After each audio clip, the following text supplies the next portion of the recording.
Quel un présentateur météo annonce en hurlant des records de précipitations orageuses, un troupeau d'hommes éclate du même rire guttural à intervalles réguliers. Derrière le bar, la serveuse tape du poing sur le comptoir dans sa discussion mouvementée avec une femme blonde.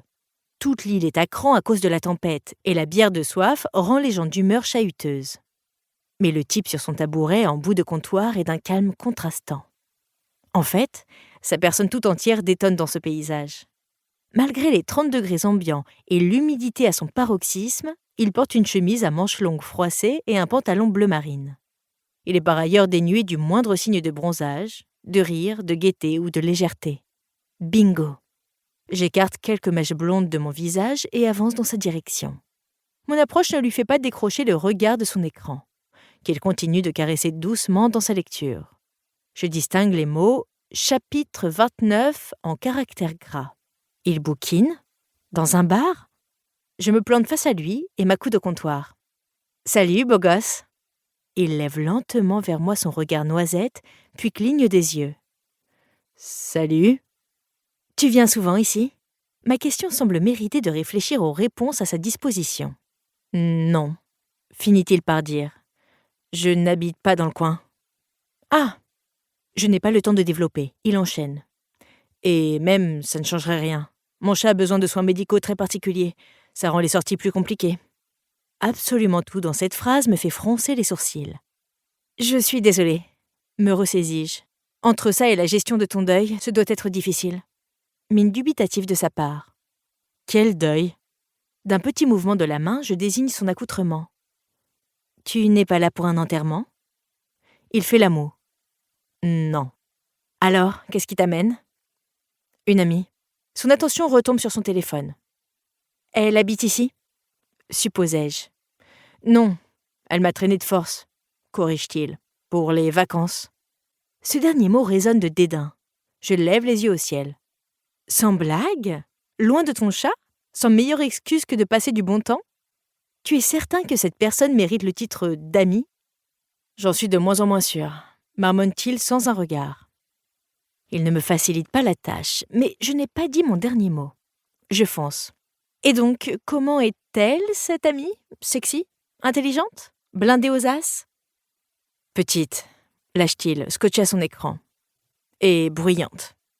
Elle ne sait pas la mettre en veilleuse. Elle tâche toutes ses fringues et les miennes aussi par la même occasion. Ses goûts amoureux sont douteux. Elle pleure devant les pubs pour les cours du soir, notamment celle où une mère s'endort devant son ordinateur et son gamin la drape d'une couverture et sourit de fierté. Quoi d'autre ? Ah oui, elle a une obsession pour les bars miteux qui puent la salmonelle.